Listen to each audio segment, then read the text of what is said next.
Welcome back to Asinine Radio, a weekly podcast where we talk about music, and, well, that's pretty much it. So, let's go!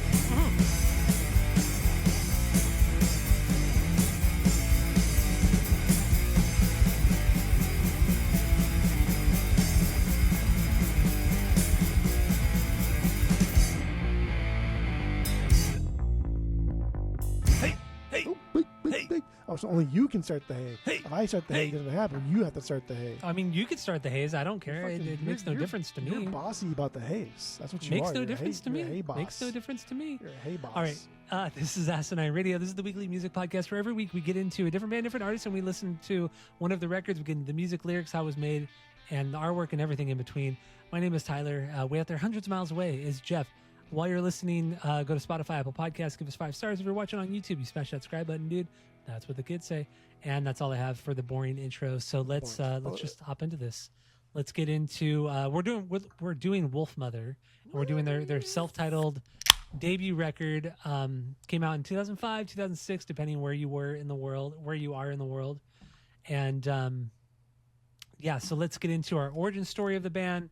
Let's get into our first impressions of this record, and then start getting into our banger stinkers and all that good shit. So what do you got? Origin story, Wolfmother, go. I don't know. This record, right? Woman hit, and I think like everybody that we knew fucking loved it. It was fun. It was exciting. Yeah. It sounded like old rock and roll, but it was kind of like our generation's old rock and roll, right? It was something fucking cool, and like the Darkness had already kind of won over our hearts because they were charismatic, even though that main dude is ugly as fuck. But we loved the Darkness, and they were badass, and this just was like a next natural progression, I guess, for us. And then on the coattails of like the White Stripes and the whole battle, and I don't know, it was cool. But yeah, Woman fucking like day one, I was like, damn, this song fucking rips. Dude, this song was so goddamn good. Yes, to this day, definitely. I think that it's the best song on the record. Spoilers, just saying. It's true. I don't make the rules. So my origin story, my origin story is either my cousin or Tower Records, and this time around it was Tower Records. Tower Records. When I started working there, probably like a couple weeks into me working there was this dude I used to work with, and he actually worked at Virgin Records with you for a little while. That guy Joe Campanelli or Campa something or other. Remember that guy? He was a little bit shorter than us, dark hair. You don't remember that guy, Joe? You don't remember him? I know he went to Virgin Records after Tower Records closed, but a couple weeks after I started working there, he was telling everybody who worked there and telling like customers, saying like, dude, this band Wolfmother, they're so fucking good, blah blah blah. And the record had only been out in Australia at that point. It hadn't released in the US yet. And he was just talking about them constantly. And he's like, dude, I just saw them at this warehouse in LA. This band is fucking amazing. They're so fucking good. Wolfmother's fucking great. And then a couple of weeks after he was telling everybody about it, then people started coming in and they're like, oh, do you have the new Wolfmother CD or whatever? And we're like, no, it doesn't come out for like another couple of weeks or whatever. And so that was my origin story, was this guy, Joe, that I used to work with at Tower. And he used to see them at this like fucking little warehouse parties and shit in LA, back before it was released here in the States. And then when the album came out, fuck man, so many people were buying the CD at Tower Records. It was just one of those just never ending. Like every other person was buying Wolfmother, every other person was buying Gnarls Barkley, or they were buying Justin Timberlake, or fucking She Wants Revenge. Wolfmother was just one of those bands where everybody was fucking buying the CD. So it was really it was neat. It was really cool. So that's my origin story, my kind of nostalgia with it too. But it makes sense. Wolfmother scratches like a lot of the different itches from a lot of different genres and different eras of people. The old boomers probably love Wolfmother because it brings me back, and our generation at the time liked it because it's like, oh, this sounds like something my dad would listen to, but it speaks to me, man. So it's good. It's cool. Like I said, I think this album came out at the right time. A little bit. This was like early 2000s. It probably would have got lost in the whole like White Stripes alt rock scene, and for sure that. And if it came out, 5 years later, it for sure not would have been as big, or it would have got lost. So I think it was a good time for it. Yeah, definitely right place, right time. I mean, they are. I mean, I don't want to say it because I don't like this band, but Greta Van Fleet, they are like kind of the Greta Van Fleet of this era. They weren't doing anything that different than Zeppelin and Sabbath were doing, 30 years prior. And which is fine, it's totally fine. But Wolfmother, they're certainly better than Greta Van Fleet. I'll just say that. This first record is certainly better than anything Greta Van Fleet's put out.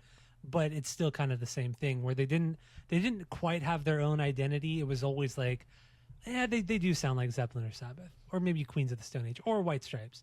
It's just like they were always a band that you compared to other bands, but never really stood on their own merit.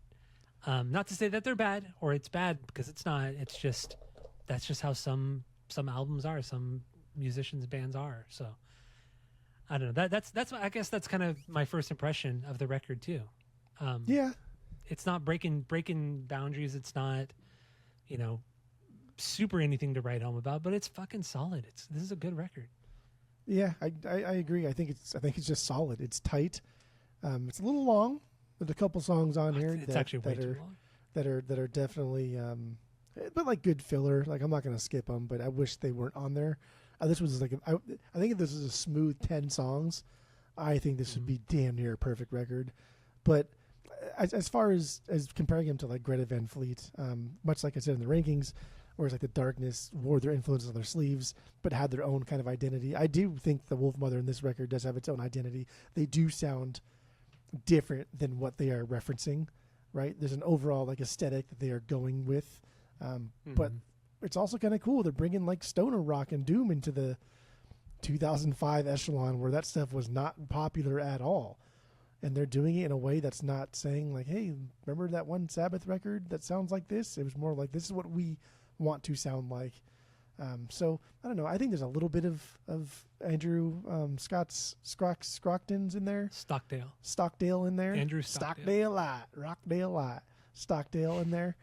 That's not just him ripping off somebody else. So I don't want to just say that they're always ripping. Like, who the fuck cares? Because I mean, like Jack White, right? What has he done? All he does is just rip off blues licks over and over and over and reinvents them in different ways. That's why, like, the new Jack White record that came out a couple weeks ago, it's like, it's good. It's a good record, but God, it's just like, how many times are you going to do this? Like, over and over and over again. Yeah. Like, I'm bored with it. Like, do something different like you did on the record, the Fear of the Dawn or whatever. That was a fucking weird, quirky record. Like, do some shit like that. Do something like Icky Thump. That was a weird thing too. But he just puts out so many blues, hard rock records. Once again, it's good. And they're good, yeah. They're enjoyable, but come on. I'm not going to go out of my way to go buy a record of his or most of them. And it's the same with Wolfmother. It's the exact same thing with Wolfmother. And this first record, Wolfmother's Wolfmother, I think what a lot of bands lose when they try to, like Greta Van Fleet, for instance, I don't think Greta Van Fleet's explosive. And again, I haven't listened to every single one of their records, but I've listened to a solid 20 songs by them. And I feel that's a good. Yeah. I can judge the band based off fucking like 20 songs. Get the fuck. I wonder how many records they have. If they have more than 2, that's way too fucking many. I think they have 3. But Wolfmother is explosive. This band explodes. They know how to dim it down, turn the lights down, and then come back and just explode in that final chorus, that third verse, whatever it is. These guys rip, dude. They rock so hard. And that's something you get from like Zeppelin, dude. You get from like Black Dog or some shit, right? Zeppelin could explode like that. Sabbath can explode like that. And so can Wolfmother. Yeah. Well, they could. But they really don't most of the time. But this was their songs are pretty straightforward. Like their songs don't really vary too much. Every once in a while you'll get some like really cool bridges in their songs. But overall, it's like you're kind of, what you're getting into with each song when it starts and all that. Sure. But Greta Van Fleet, 3 records, and they're coming out with a new one this year. Good. If it hasn't already come out this year. Perfect. It just says 2026. So there you go.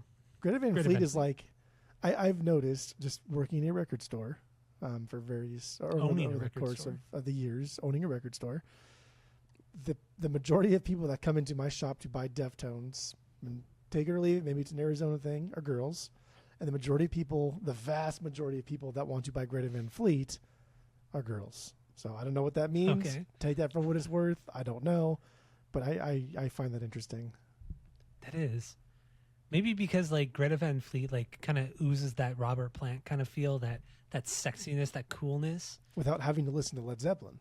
without having to listen to Led Zeppelin. Yeah, exactly. This is something for me. This is my generation. I'll listen to Greta Van Fleet. Because I mean, that's really a reason why a lot of people loved Led Zeppelin back in the 70s was that Robert Plant oozed that sexuality. You could see his fucking wiener through his pants all the time. Squeeze his lemon. Like, yeah, exactly. That's why the girls go crazy for Benson Boone. Who's Benson Boone? Wait, have we talked about this? I feel like we have. Well, a friend of the pod, Skip's significant other, likes Benson Boone. Oh, that's right. Yeah, that's right. I hate that dude's music, but fuck, man, you watch this guy live, it's just like, wow, I am entertained. He's doing like flips and shit. Like he's an entertaining dude to watch for sure. Some David Lee Roth kind of shit. Like yeah, absolutely. He's in his like fucking mid to late 20s, just fit as a fiddle, and just like dude is just all over the place. Entertaining for sure. I like it. Shit like music it. though. Sorry. Well, that's fine. That's fine. So yeah, Wolfmother's Wolfmother. So we did the origin story. We did first impressions. Let's get into some bangers. Do we have any stinkers on this record? No stinkers. Nothing even close to a stinker. Yeah, I agree. It's like almost all of their records and all of their songs. There's nothing really bad that they've ever put out. It's just this is good or this is fucking great. It's just kind of right down the middle. Right down the middle. So yeah, let's get into our number one banger, which we already said, which is Woman. Obviously it's Woman. Yeah, the first song I ever heard, the first song you ever heard from the band. And what do you got? What do you got on this one? So I think it's crazy that it didn't get a video. They have two videos for this, Joker and the Thief, and then I forgot what the other one was. It was a stupid video anyway. It's White Unicorn, or White Unicorn? Yeah, right? What's it, White Unicorn? I think it's I think it's White Unicorn. It was Dimension. Oh, Dimension the had a first song, video. Yeah. So that was the first single, actually. Dimension was the first single, so that's probably why I got it. But people claim that Joker and the Thief was more popular or like more recognizable. I'm like, what the fuck are you talking about, dude? Woman is like leaps and bounds more recognizable as their flagship song than Joker and the Thief. Even though I do think Joker and the Thief is a good song, but like get fucked, dude. Woman, that perfect mix of like Paranoid by Sabbath, and it just if like Led Zeppelin wrote it, like that's what Woman is. And it's amazing, fucking amazing. Yeah. It's so goddamn good.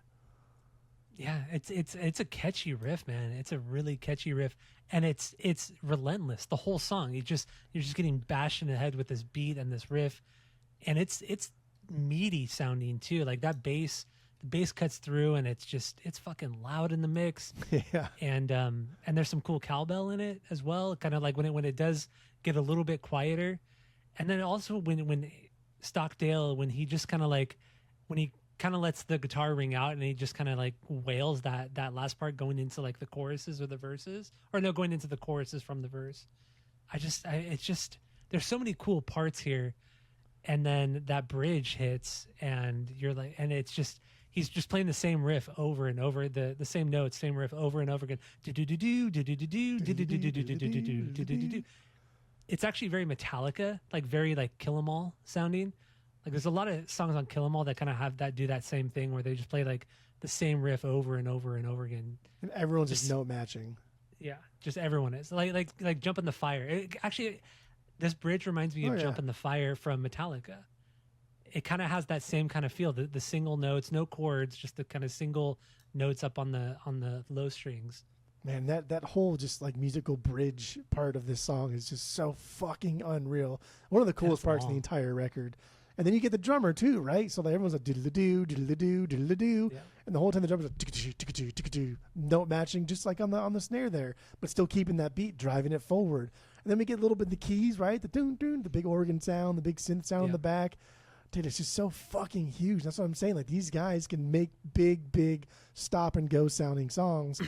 And that's what this does. It builds and builds and builds and builds, and then goes back to the Woman part, the one we all know and love. And it's like, wow, what a ride, dude! What a ride! Yeah, what a song. Up until a couple of days ago, I swore there was a video for this one as well. Just kind of going back to what you said earlier, I swore there was a video for this one, but then I got confused and I was thinking of the Get Free video for the Vines.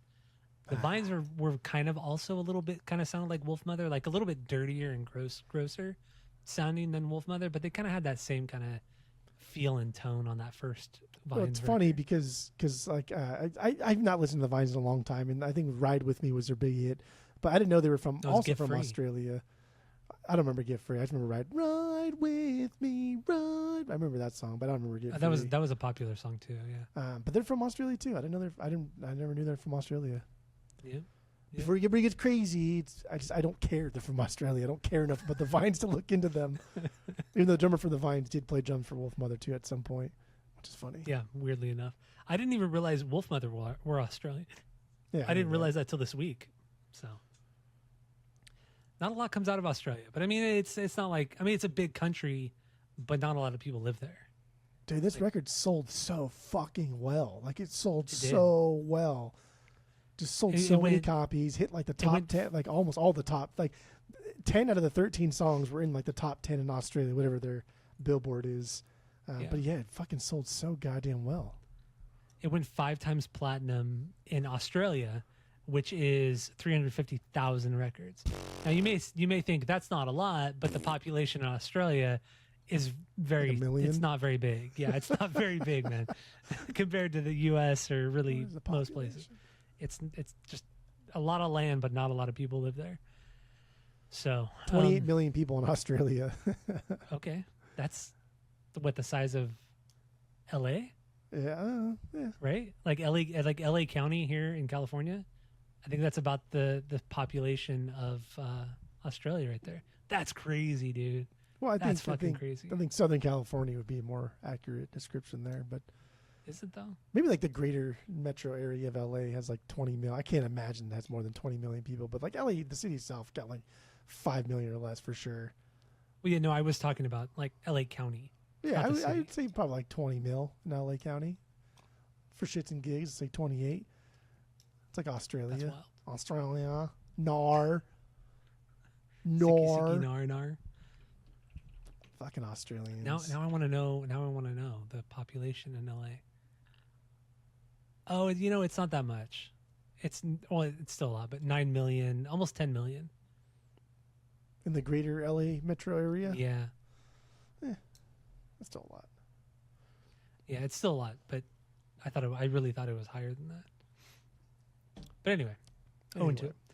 Talking about geography. Who gives a fuck about geography? It's true. But yeah, woman. Lyrically for this one, dude, all he's talking about is just like women that he just has fallen in love with, and he just wants to spend his life with women. Like that's just all this is, or like getting turned down by women, and that's this entire record. It's just kind of boring. I think his lyrics are really kind of cheesy, to be honest. They were definitely not what I expected. I expected more ethereal, like on a different plane of, I don't know, just maybe incorporate, because the cover art's fucking super dope, and the guy that did it, like we have to get into that. We do have to get into that. It's fucking amazing. And I was like, damn, and like they're like harkening back to like old 70s rock and roll. I was like, oh, dude, he's gonna get into some deep shit. But damn near every song is just about a woman. Yeah, in some capacity. I don't feel like his rhyming is very good. I think it's very amateur. I don't think his lyrics are good. I really don't. Yeah, it's unfortunate. Not at all. It's just, I don't know. I think the record is good. It's a cool record. It's fun to listen to. I think it's exciting. But you start picking it apart, and it's like nothing really here is that great on its own. Yeah, it's true. And going back to actually what you said at the beginning of the episode, this record is too long. It's 54 minutes long. You can cut it down to like 37, 38 minutes, and you'd have a even better record. Honestly, it's just, it drags. And it's a top heavy record too. So like the first like 6 songs, solid fucking shit. And then after that, it's like, okay, I already heard this earlier in the record. I already heard this song. There's only one true like standout song in the latter half of the record.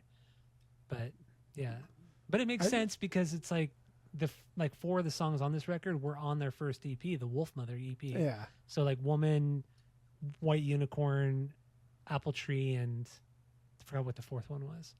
I don't remember either. Yeah, but those 4 were on that EP, and then they just re-recorded it for this record, and it's like, you guys kind of peaked on your EP. You peaked in your EP.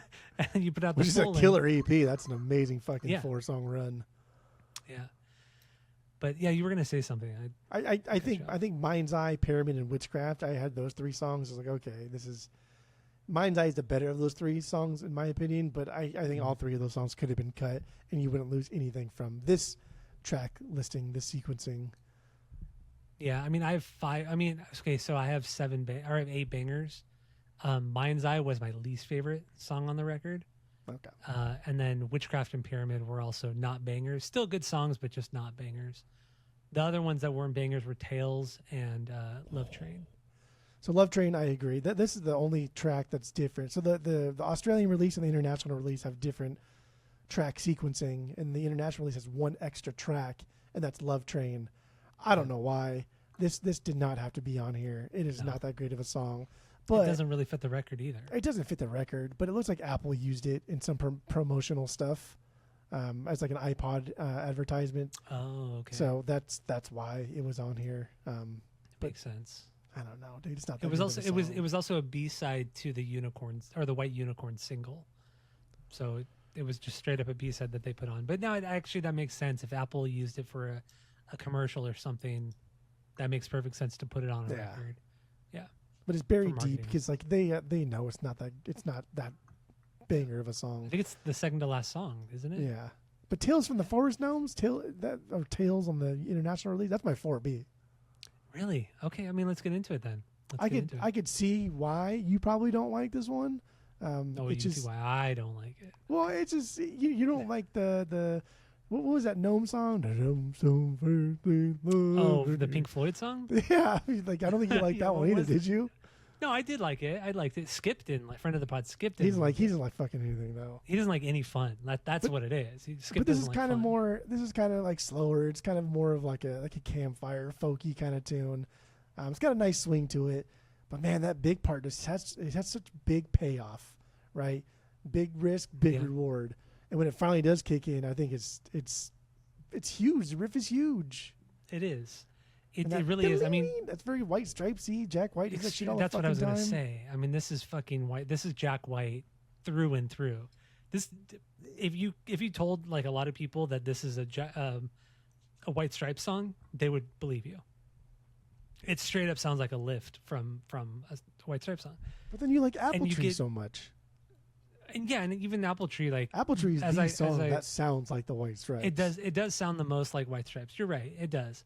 But I think I just like that one because it's so energetic and it's so frantic and out of control.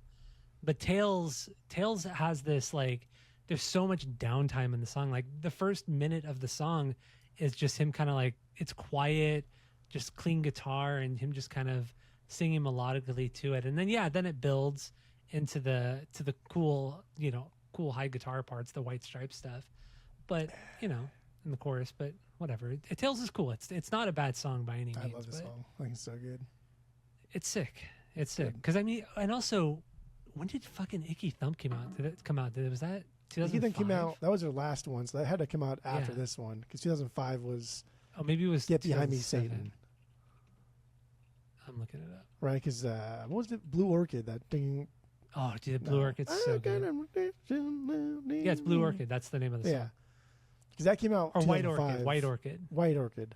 Black Orchid. I don't know what color. I Fucking don't know. it It was. was Some some kind of orchid. Yeah. But that came out And, the year we uh, graduated high school. So Icky Thump had to come You're out right. 6 or 7. It came out in 07. Icky Thump So- came out in 07. Yeah. I just looked. 07. But the White Stripes have already done all of these sounds prior to this, and countless bands in the 70s have already done these sounds prior to this. Yes. So it's not entirely fair to just judge this. I don't know, based on what somebody else did before it. Whatever. I like the true. song. I think it's cool. I like the pacing of it. I like these super super quiet, loud, dynamic songs, especially when it's in this kind of form of a storytelling thing. And also just the way like he sings he's kind of like singing that way too with his voice, and it's kind of shrieky and shriveling, and I like it. It's cool. It's cool. I dig it. My 4B. 4B. Okay, good. That's actually Apple. Since you brought it up, and it does sound a lot like White Stripes' Apple Tree. That's my 4th banger on this one. So does this sit as a banger for you at all? Does not. Not okay. So Apple Tree, like I said, this was on the Wolfmother EP, and that's fine. But yeah, this is White Stripes, very frantic sounding, and it's exciting, and it's a little bit out of control, but it's way too long. It should have been like a minute and a half, 2 minutes long. Definitely should have been shorter. There's some cool stuff in the bridge, like at half times, and it gets super heavy, and bluesy as fuck. But it's a cool song. It's a rad song. I've always liked this song because it does really kind of go all over the place too. So see, I agree with all of it, and I do think it's too long. I think the song should have ended after the solo because I do like the solo. It's very it's a cool solo. Yeah, it's very jammy, right? Kind of like let's just let the tape roll, just play it. Fucking, we'll just do the one shot, and that's it because you can really hear the bass come through. And I like when 3-piece bands don't just add a loud rhythm guitar track under a solo. Because I just, that's a personal preference of mine, a personal thing. I just don't like it. It's inauthentic. It's stupid. That's not how you play it live. I don't really want to hear it fucking like that on your album. It's kind of obnoxious. They don't hear it here. They don't do it here. So the bass really comes through. But it should have just stopped after the solo. And they should have omitted probably like a good 30 seconds earlier on the song. I think two of the same verses. Because it does get wild, man. Like after that first, when he just sings by himself, Jack White style, and he goes into that, like that's fucking wild shit, dude. And it's loud, and everything's blown out, and it's just hectic and crazy. It's kind of like bad punk music, like bad amateur punk music. Yeah, but it is too long. It is too long, but it's cool. But okay, Apple Tree, my 4B. So we talked about our 4B. So let's go back a little bit when it comes to our bangers. What's your number 2 banger? Your 2B. Colossal, baby. Colossal. This is the Stoner Rock jam. This is my 5B. My 5B. Dude. So, like, this is the only song on this entire album, almost their entire career, that has this guitar tone. This is Slomosa, fucking through and through. I thought the exact same thing. Right? 100%. Yeah, I thought the same thing. And I was like, God damn, I just love this. I love this tone. I love what he did here. It's not like Stoner Rock is just, it is what it is, dude. It's not great. Oh, that's a no, dude. If it's not Master of Reality, like the fuck are we even doing here, right? We're just some iteration. Like all love stories are just an iteration of Romeo and Juliet. All Stoner Rock doom metals records are just an iteration of Master of Reality, and this is no different. But I like it. I like that tone. I like that sound. But then I like his vocals. They're kind of more like poppy. More optimistic sounding. He sounds happy, and the whole song just sounds menacing and fucked up, and doing fucked up drugs and getting fucked up. And it's good. I would like to hear an entire Wolfmother record of just Stoner Rock, like strictly Stoner Rock. I think it would be killer because the Slomosa thing. I agree with you. I really I thought the exact same thing when I heard it this week. Was that, and they're a newer band. What did they start in 2014 or something like that? Ish, yeah. So they're relatively new, but yeah, no, this is a killer track. Also, when the bridge hits, double times, dude, that double time in the bridge. Always love a good thrashing. They are really good at bridges. They're fucking great at doing solid bridges, and then bringing it back to the main riff, and that's what they do so well on Colossal. And also Colossal, that is just such a cool name for a song. Fuck yeah, it's a cool name. It just sounds so sick. I don't know. I think it's great. This That's song what I'm is really, saying. really great. Like they have so many cool songs, so much cool shit. And like literally the song is about a girl that he wants to be with, but she's probably not interested. It's like, really, dude? That's what this song is about? Oh man. About the first time he saw the love of his life, and then that was pretty much it. Man, that's weak. I mean, but all his lyrics on this entire record are fucking weak. So it's what do you expect? What do you expect? I do love. And this guy is obviously an accomplished musician. He's done a lot of things that none of us will ever do. So I want to say this with, my Fantino hat on. Just don't come at me too hard. But Fantano, like this guy, I think. Is it Fantano? It's Fantano. Fantano? Yeah. I don't know. There's no I there. Fantino. Oh, it's not Infantino. I keep thinking of the FIFA president. Oh yeah. So I just dropped that in. Confusion. But yeah, it's like he like you said, he peaked on the EP, and then for the rest of his entire career, still to this day, he's riding on the coattails of essentially like 4 or 5 songs. Yeah, no, you're right. And even in You're those right. 4 or 5 songs, they're not like historic things. They're just like cool shit that came out at a cool fucking Warped Tour-esque kind of time, and everybody liked them. But like, you're not going down to the history books, dude. And had it not been like for nostalgia for us, I don't feel like we would be talking about this record as much as we are, because it's a pretty kind of, I don't know. We keep repeating ourselves, but it's just kind of like a generic kind of sounding record. There's nothing groundbreaking here on it, but the nostalgia hits so hard. I mean, it was our early 20s when it came out, and you know, there's a lot going there. And there's definitely something to be said about like because we had already been listening to Zeppelin and Sabbath and more so, but like classic rock for sure, we've been listening to it, and something like this comes out. And you kind of put on like your nerdy glasses and you're like, well, this just sounds like Zeppelin, but I still like it because it's, you know, like the White Stripes meet Zeppelin, and like that's why we liked it, and it's cool and fun. But I don't know, that shtick wears off pretty quick, and we saw it with Cosmic Egg. It like immediately wore off.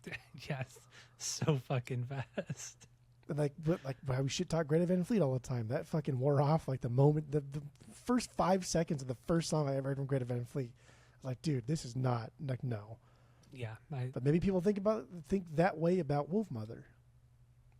Yeah, I would imagine so. It was just a different, honestly, kind of a different generation. I mean, that for us, the millennials, we had Wolfmother. For Gen Z, they had Greta Van Fleet. But no one ever That's shit really talks Wolfmother for their first record, especially. No one really, like even reading interviews and stuff. Yeah, like the most shit talk is like, this just sounds like Zeppelin. It's like, duh, that's what he's fucking doing, bro. Like, what else do you have here? it's just the songs do just stand alone. That's the big difference. Greta Van Fleet, those songs don't stand alone by themselves as like their own thing. There's no touch of their own style or influence on the song. Wolfmother's different though, but and the Darkness, dude, the Darkness was fucking badass. But then also a band that like fucking sucks shit too. Jet, remember Jet?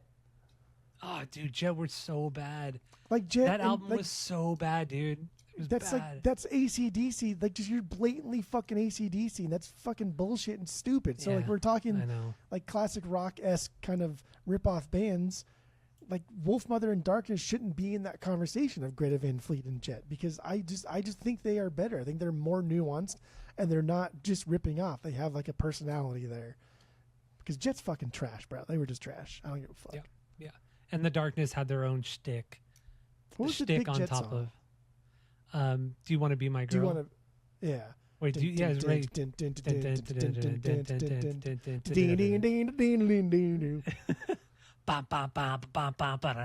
And then which is catchy as fuck though, right? It is catchy as hell, yeah. Or then you have like Franz Ferdinand comes out too at the same time as Wolfmother, as maybe no, Franz Ferdinand came out before Wolfmother.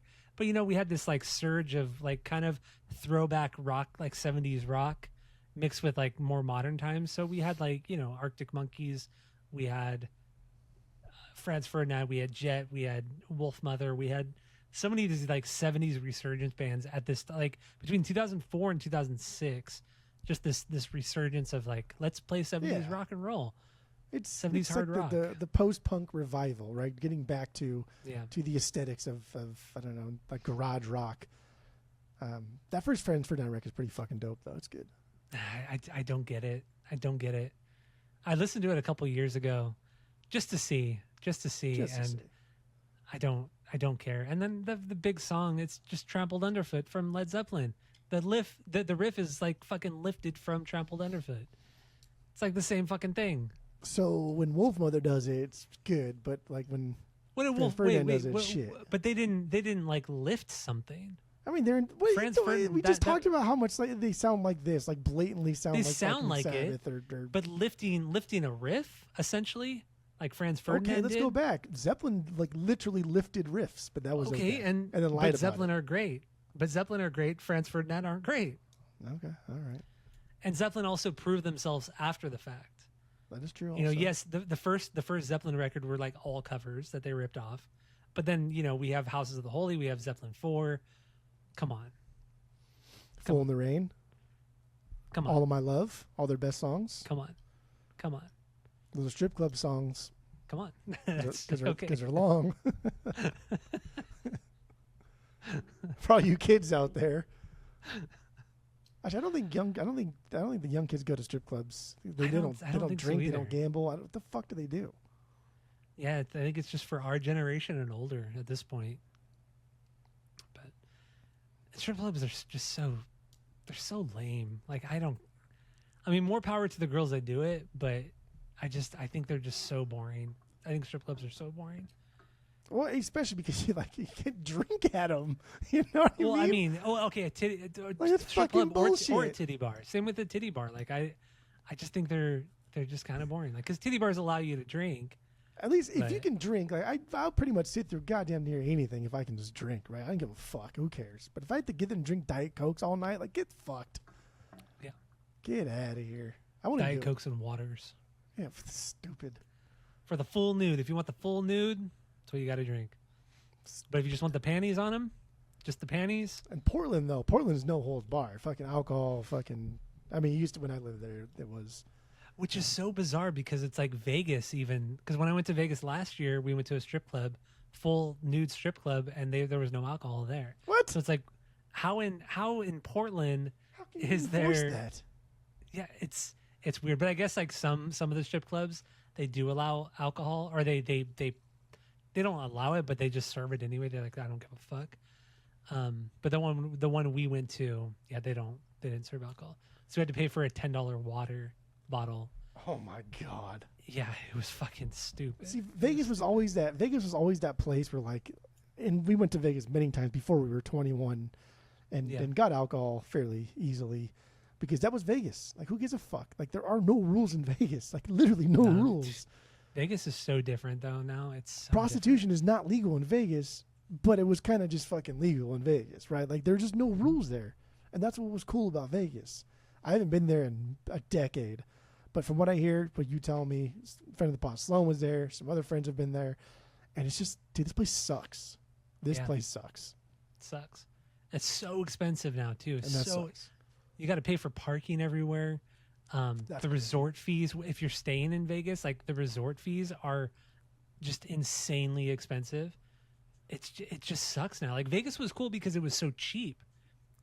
Everything, like there's so much free shit, cheap drinks, cheap food, like cheap hotels. Like that's what free was parking. That's what made free parking. Yes, like we Vegas was slept so in our fucking car going out there In a parking to drink structure. in Vegas in a parking structure because it was in a free. parking structure.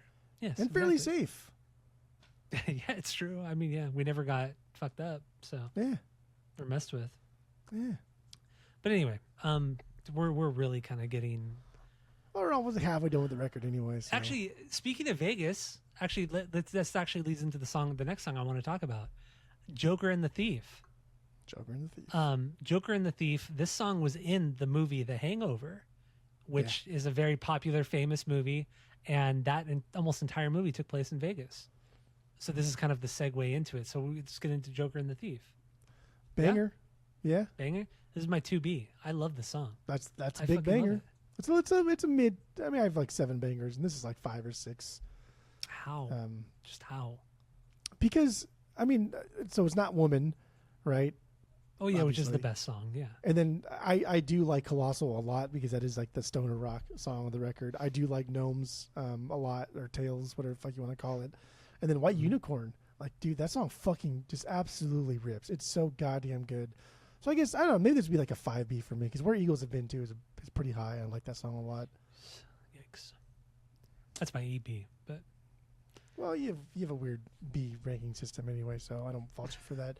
But yeah, Joker and the Thief, this is good. This is good. I don't know. It's huge intro, right? Like these guys think they're the fucking Who or something right tapping. now. Like is that what they're doing here? Great. They think they're the Who. There's a part later on too after the solo where Miles, the drummer, plays around with like the hi-hat on the guitar riff, and it's like this quick little like open like like that, which is so fucking cool, and I like it because it's a very guitar-driven record. And then when you hear little parts of like a cool drum part or a bass part, you gotta kind of throw it out there. Otherwise, it's just the Scottsdale show, the Andrew Stockton show, Stockdale show, The John Stockton show. Yeah. John Stockton show. I think the opening to the song with the hammer-on tapping, whatever you want to call it or whatever it is, I think it's such a great build into whatever you're doing. Like if I don't know. It's such a great opening to a song, and then the dun dun dun dun dun dun dun dun dun. It's just very Queens of the Stone Age sounding kind of riff, like main power chord riff, very very Queens, which is cool too. But just also like when the kind of the chorus is going on, he's doing the hammer-ons and all that while he's singing. So there's just so much going on in certain sections of the song. It's just kind of all over the place, and it just fucking punches you in the face. And this is the most Queens of the Stone Age sounding song they've done, at least on this record. But I love it. I love Queens. So it's just the way it plays out is very like Bob O'Reilly to me, especially in the intro. It's just huge. Like there's putting instead on this of like huge instead of the synth stuff, it's all on the guitar. Right. That's really the only difference. Huge. I like that. That's cool because we did the Who, and the Who does a lot of really fucking dope ass things, and this is cool. I like that. Yeah, it's a good song. It's a good fantastic song. Fantastic song. But I would say Joker and the Thief might be their most popular song, and I think a lot of it has to do with being in the movie The Hangover, because that movie was massive. I mean, it's a great movie. It's fucking hilarious. I think that's probably why it's so popular, is because people, that was a good fucking song.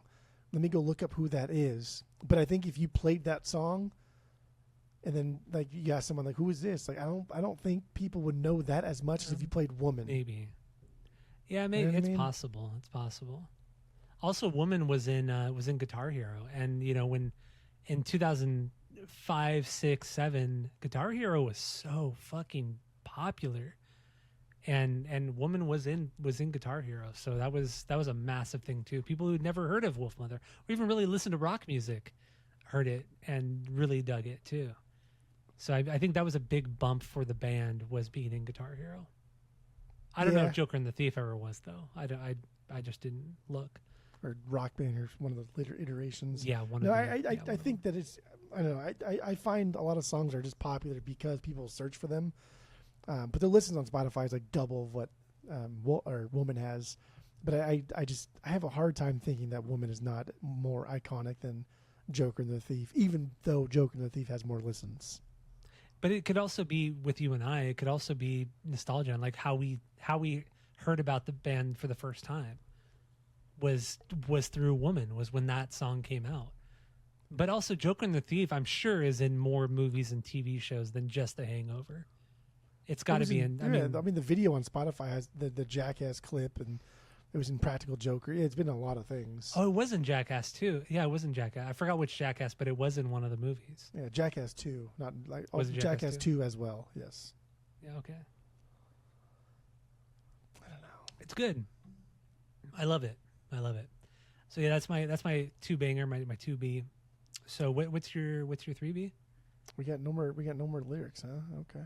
We can just... I mean, we can get into the lyrics. I mean, like I said earlier, the lyrics aren't anything to write home about, and except for this one. This one actually is a little bit different. It's based off of, I guess, like characters from All Along the Watchtower, but I didn't really look too much deeper than that, because I figure I don't need to, because he probably didn't either. Right? I mean, so yeah, it's clearly a nod to Dylan's All Along the Watchtower, which that song alone, even just those lyrics alone, we could do an entire pod on the whole apocalyptic nature of the futility of mankind. Just an amazing fucking song, greatest songwriter of all time, Mr. Bob Dylan's. Just you clearly didn't like. You could have just like read through All Along the Watchtower and just like be like, oh wow, that's pretty fucking good actually, but you didn't. I did not. No, I did so not. You'll never be able to like even put up the argument as to why Bob Dylan is not the greatest songwriter of all time, because you never even read any of these lyrics. But that's okay. That's neither here nor there. We're not talking about that this time. Oh, there, dude. I think what Stockton does here is he turns that sentiment into like a love song, which is kind of cool. Stockdale. John Stockton. Yeah, John Stockton.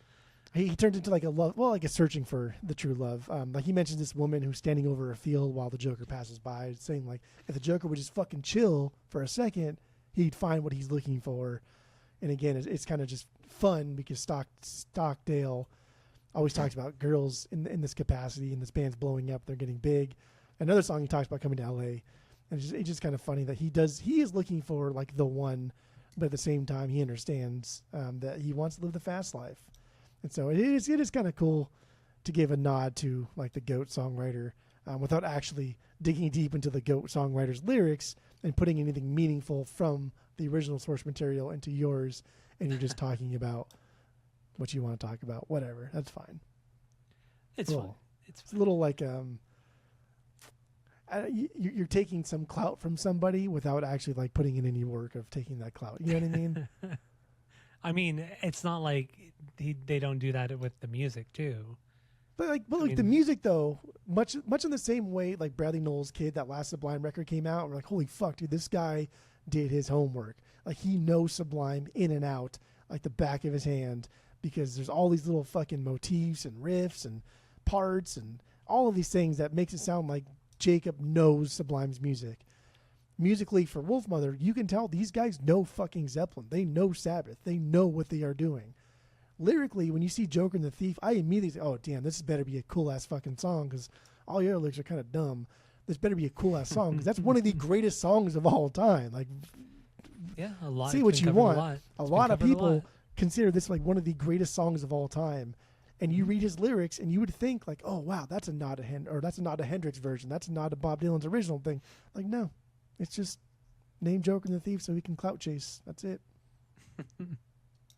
That's it. That's all. That's all. So what else do we have? Do you have anything else on Joker and the Thief? Nah, just White Unicorn. Really, that's about like all we really have to get through, I guess. Okay. That's what we have to get through song-wise. Yeah. Just for sure.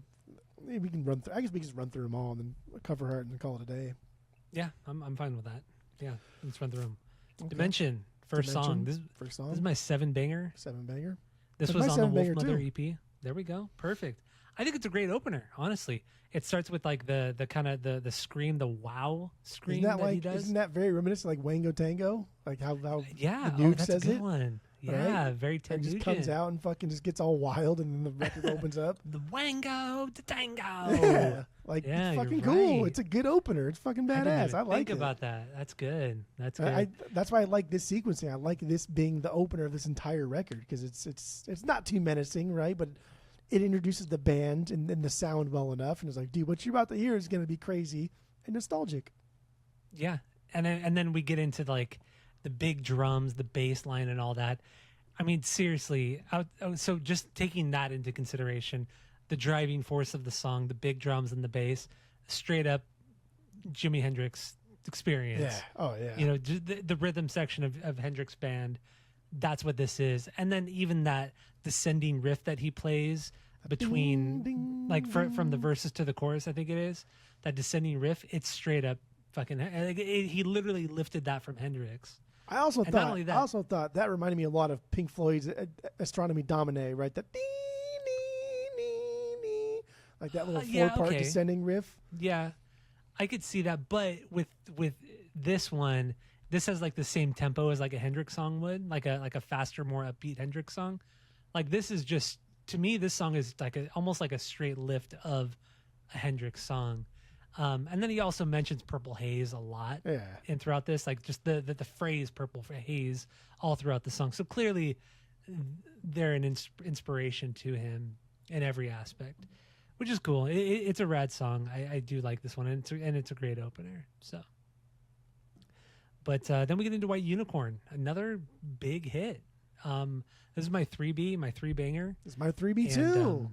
Good. Wow. And this was on the Wolfmother EP originally. So once again, Andrew Stockdale peaked. He peaked on that first EP.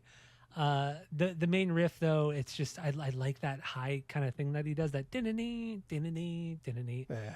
It's a little bit abrasive and kind of annoying, but it fucking works. Then the big fucking power chords come in. It's cool. It's a great song. Dude, this song is just, I don't know. I think this song is so fucking, this is a beyond banger. It's so good. So starting off with like the Zeppelin sound, right? That ding-a-ling, ding-a-ling, that's very Jimmy Page. Jimmy Page loves doing that shit. And then we get the dun, dun, dun, right? The huge riff. Big and riff. It sounds so good. And everything just plays through. And it's so very fucking Sabbath. nice. Very Sabbath. So huge. And the song just plays out nice. The instrumental part has like that fun, I know Chris Ross doing the keyboard shit, right? And it leads into that final drum roll with that big ending again. And it's just a cool song, dude. It's just cool, man. Pretty cool. So then we what do we get? We did Woman, Eagles, so and then Vagabond. Where Eagles Have Been. Where Eagles Have Been. This is a really good song, but it is my 8 banger. It is your 8. This is straight up a Zeppelin song. The back and forth sections between the acoustic stuff to the very kind of like heavier, big bombastic drums, the downstroke riffs. It's a good song, but that bridge, it's the bridge that double times, that speeds up with that little solo and section. Oh my god, dude, big it's solo. So good. Love that solo. So good. Love the double time. It rips. Fuck yeah, so good. Yeah, it's fantastic. And then Vagabond, I guess, is kind of the only one we haven't really talked about, the closer. And I really like Vagabond. This song is my 6B. It's my 6B, son. It's good. It's like folky acoustic track, but it just like builds into something more grand and heavier. And God, the melody in that chorus is so fucking good. It builds into just like a boisterous, loud rhythm section part. It just gets wild, and it's so fun. But yeah, everything else about it is, very White Stripesy, right? Very, and like very how White Stripes. Jack White does this shit all the fucking time. This little folky kind of blues thing that he does. Yeah. But it's good. It's a fucking banger. So she would just like the kick drum, that doom, doom, doom, doom. Let's play the acoustic guitar over that. Yeah, it's so fucking White Stripes. Let's build my own acoustic guitar from things that I have laying out back in my house while wearing my fancy fucking suit and being a pretentious douchebag about it all. That was still a good movie. That was still a good documentary. What was it? What was that documentary called again? It might get loud. Oh, It Might Get Loud. Yeah. That was still. It was a fun documentary. Just watching the Edge from U2 just squirm when he's around Jimmy Page and Jack White, who actually know how to play guitar really well, and just watching him just not know what's going on.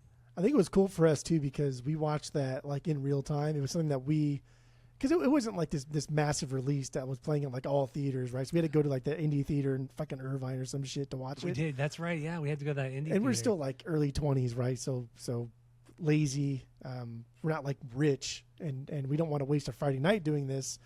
But we did. We went out to that fucking that one over in Irvine and watched this. Next to the college, next to the university out there. It was kind of like a point of pride. Like, oh yeah, we saw this documentary. It was like when we saw The Aristocrats in theater. Yeah, same theater. We had to go see it at a small theater like that.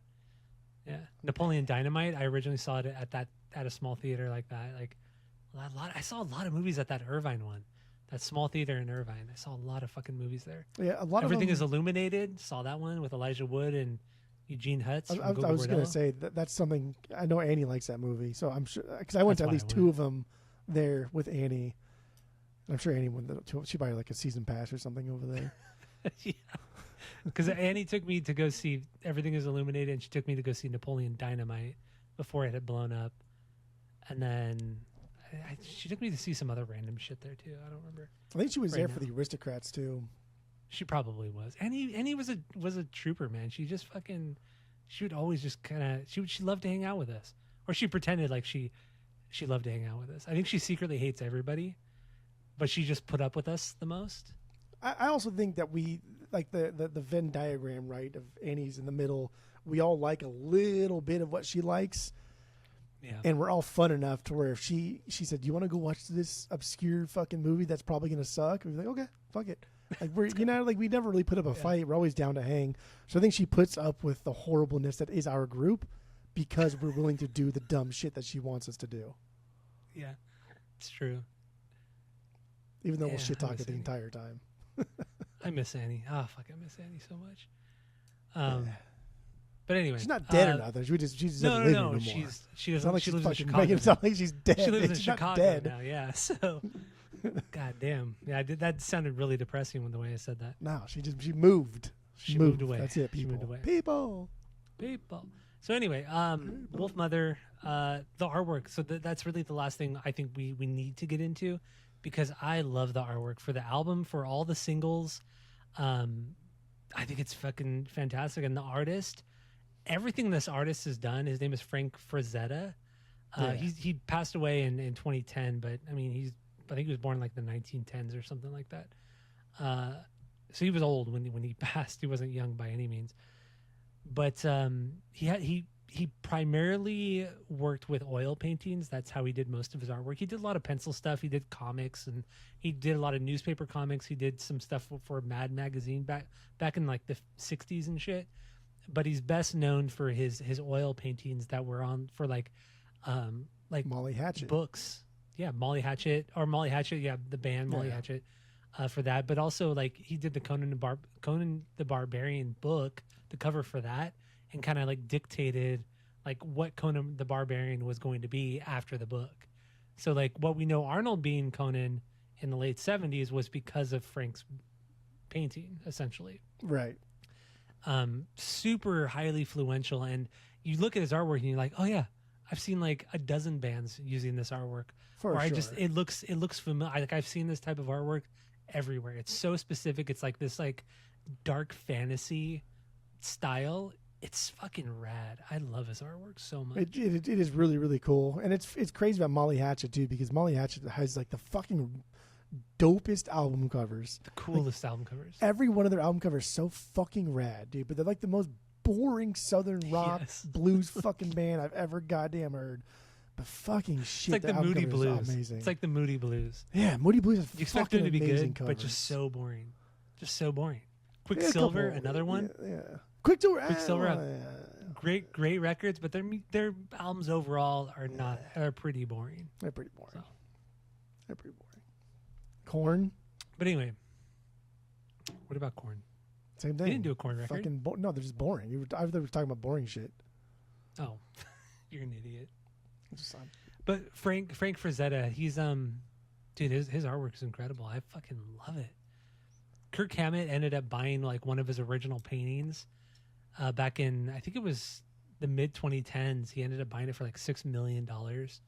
It's a famous one too. I can't remember the name of the particular painting, but it's been used on different album covers, and it's one of his, like I said, it's one of his most popular ones. But he bought it for $6 million. I think it was the Conan one.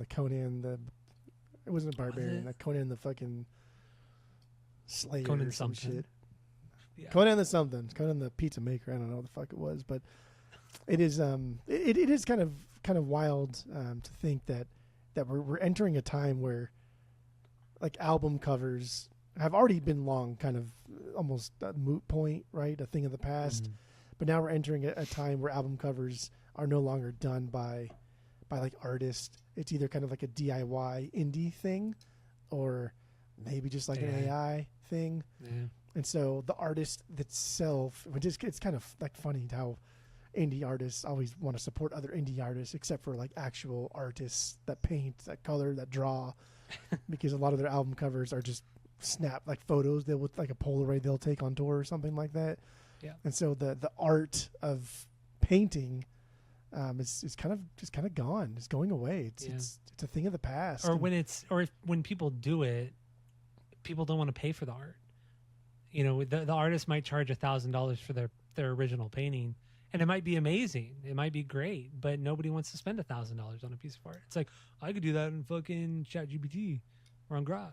You know, it's a shame. I mean, I'm not that I'm going to go out there and pay for $1,000 painting, but you know, it's tough. It's not something that I'm familiar with. I'm not an art guy in any capacity.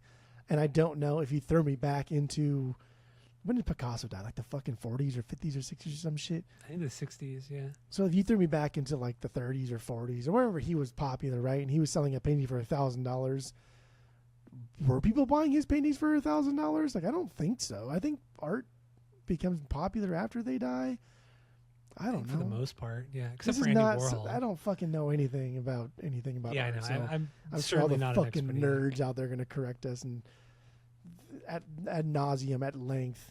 But I much like music, right? Like music, like I'm not paying $1,000 for your record either. Like art itself, there's no intrinsic value in art, right? It's worth nothing. Any art, in music, it's worth nothing. Yeah, it's nothing. It's the value that other humans put on it. That's all it is. And even that value is valueless. It's not necessarily monetary, right? It could be emotional. Yeah. The emotional value of something. So the whole I don't know, even like the Mona Lisa, right? Like that's really worthless. It's not worth anything. Mm-hmm. It's a fucking painting, bro. It's like you and I have both seen the Mona Lisa in person, and it was underwhelming as fuck. Yeah. It was so underwhelming. It's like, really, this is like everything you hear growing up. When as far back as I can remember as being a little kid, you know what the Mona Lisa is. Like everybody fucking knows what the Mona Lisa is, and just how popular that was in Leonardo da Vinci and all that crap. And then you go and actually look at it, and you're like, that's really like that's it. I mean, it's not only is it just a small, if it's even the actual real Mona Lisa, we don't even know, but it's tiny. It's like, this is it. I mean, this is the hype. This is the hype, baby. People love hype. I hate the hype, but people love the hype. Hype is good. What did I say the other day? Oh, I said smelling your food before you eat it is like hyping yourself up before you. Smell is the hype to your taste. That's what it was. So stupid. The smell's good. That's hype, dude. But anyway, back to Frank Frazetta. We're not physical art guys, so yeah, so we're really not. We're really calm not. down, nerds. I did date somebody for a little while, and she was super into art and all that stuff, and she like taught me so much shit, and the shit that she liked and she didn't like, and she was like very deep about it. She was like, this is why this is not good, and this is why people don't respect it, and I fucking hate Andy Warhol, and this is why I don't like Andy Warhol, because everything was a fucking print. Nothing was actually real art, and it was just trash. It's like, fuck. Like, she knew her shit, but yeah. Still, right? I look at a Jackson Pollock and I'm like, what the fuck is this? How the fuck are you going to tell me this is $1 million print? Get fucked. Yeah. Thomas Kincaid, another like scam artist. Like, he pretty much sold all prints. Like, nothing was original. Like, you buy an original Thomas Kincaid, spend thousands and thousands of dollars on it, but it was just a print. Just a print. Fucked up. Frank Frazetta, though, he seemed like a cool dude. The actual painting that is on the cover is it's called the Sea Witch. That's specifically what it's called. And again, I love it. I love cool. his style. It looks badass. It is really cool, man. And again, too, the single artwork. There's like 6 different pieces of artwork that go along with certain songs, and they're all fucking so sick. They're so good. Yeah, that was one thing Wolfmother like immediately ran away from was their cover art, right? Because Cosmic Egg, like, dude, that's stupid. Mm-hmm. That's it's a giant egg and it's dumb. And then they went into the whole like retro rock and roll aesthetic, right, with the later albums. Mm-hmm. And all like the. And they also went like very 80s, like with Rock Child. Was it Rock Child? What's that? The last 2 records are that, like the laser lines and the pyramid. Like this is dumb, bro. It's like something Muse has been doing for like 10 years now, and they're just picking up on it. That's stupid. It's dumb. Whatever. So that's all I have for this record. Do you have anything else on it?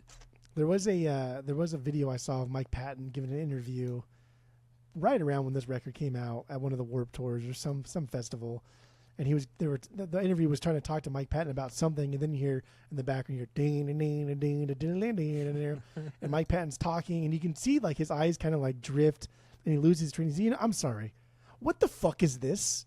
And he puts his hand up. He's like, what the fuck? I fucking hate this. Fuck Wolfmother. This shit sucks. And he's like, are you hearing this?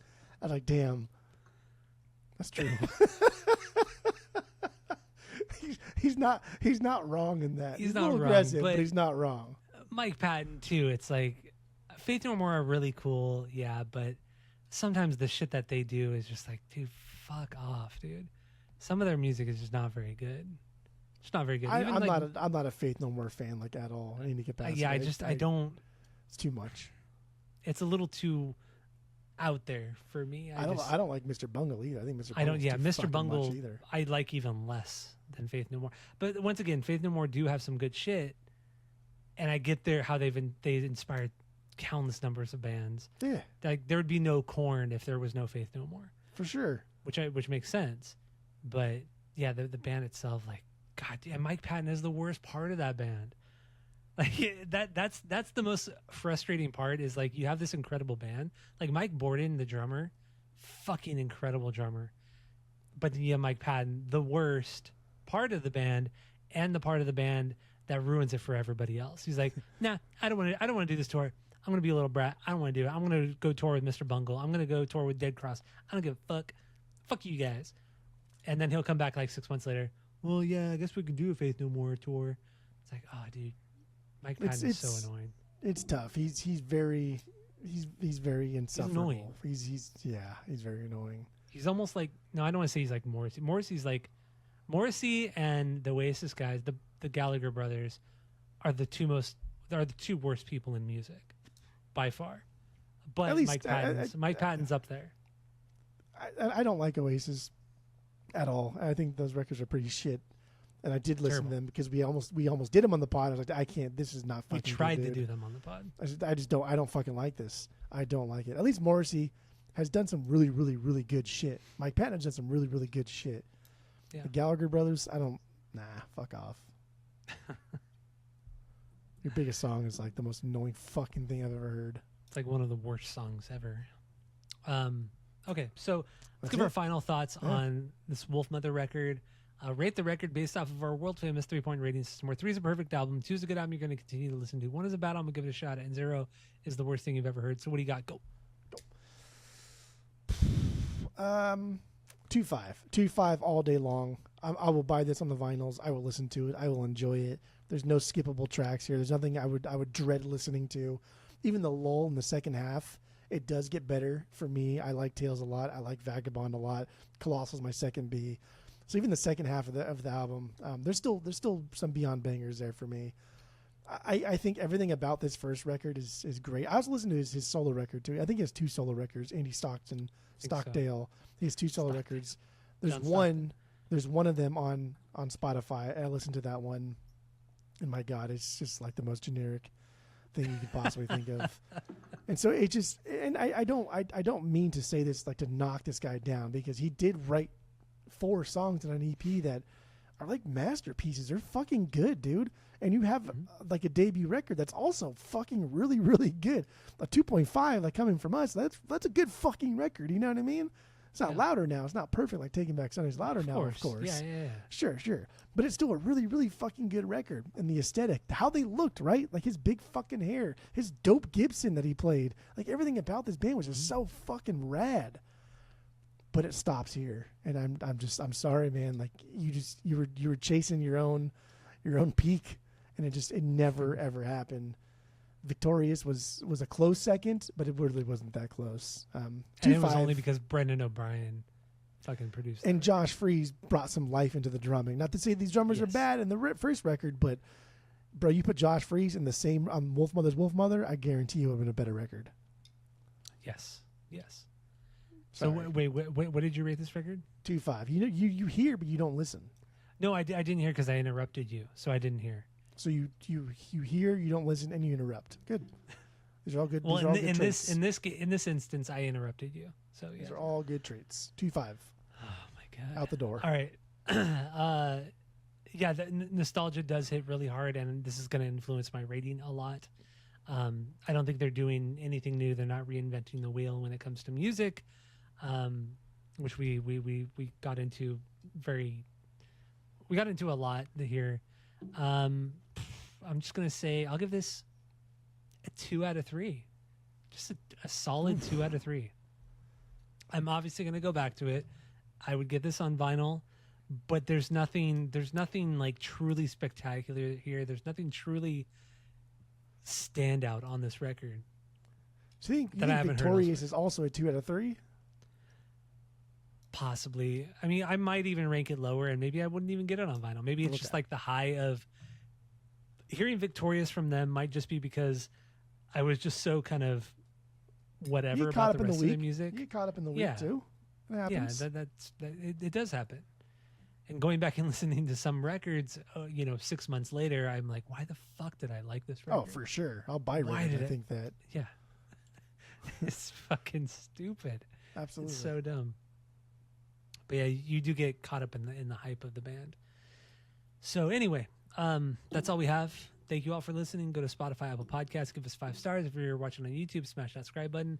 If you're still actually listening, next week we are doing a band we have never done, and a band that we don't really know much about like their music. So it's going to be a different one for us. We usually do bands that we know pretty well, but next week is going to be it's going to be something different. And I know Jeff doesn't remember because I see him kind of looking off into the distance. But What the fuck that's are it. we doing next week? That's all.